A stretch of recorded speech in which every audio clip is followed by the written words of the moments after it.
So let's talk a little bit about the lead sources. Right? We spent time on that one page that said Yep. 40 some odd percent social media. The second largest piece was what was that? The MLS site. Interestingly enough, whatever that exactly meant, MLS site. Do you see that there? That looks great. Okay. Yeah, so let's talk a little bit about this because social media leads or online leads as a whole do get a bad rap. What if you are leading the recruiting conversation with, I've got too many leads, would you be interested in coming in and working them? And maybe an agent is aware of the stigma of online leads, and they say these leads are all crap. What type of conversation do you have with that person? So when you're coaching and you're holding agents accountable, you know the production of the agent, and then you can actually have an intelligent conversation and saying, look, I don't want to tell you, let me show you. And then you can pull up the productions and say, look, here's Mary, and here's what Mary's doing. Mary on the back end of her lead system. So I'd actually pull up the Chime program and I would show them the back end of the system. Say, look, here's all the leads that Mary has received year to date.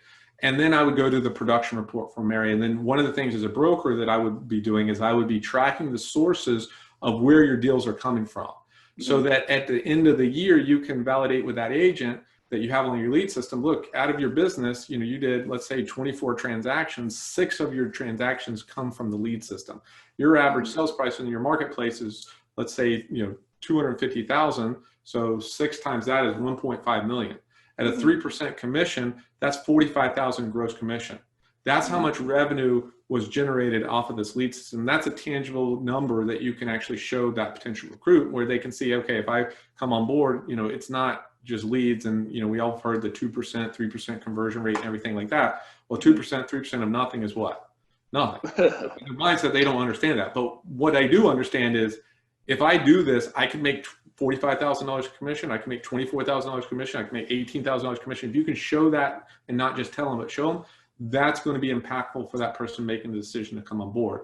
And this happens from a broker standpoint and a coaching standpoint. I sat down with agents at the end of the year, and the agent did 12 transactions, and we're talking about the next year's plan, and you need to budget for your next year and where you're going to spend your marketing dollars. And I'm a believer of make agents pay for the leads, because if they have a vested interest in the leads, then they're more likely to work the leads in a better capacity versus the leads are free.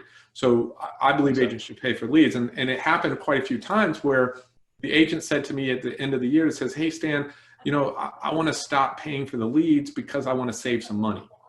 And then I would say, no worries. Okay. You don't want to pay for the leads. So let's go through your transactions though last year. You did 12 transactions last year.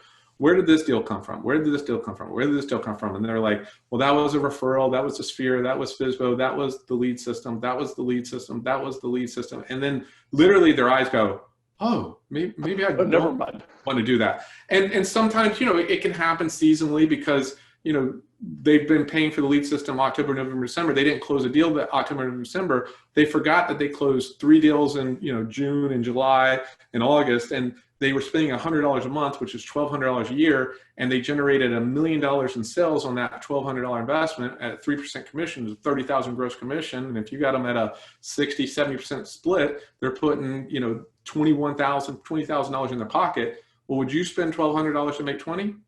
All day long. Yeah. So, but the agents and brokers aren't doing a good enough job in tracking and setting the right expectations and holding agents accountable, which is why hire a coach, hire somebody who's going to hold you accountable. It's going to give you the roadmap, and it's going to help you, get to wherever you want to go.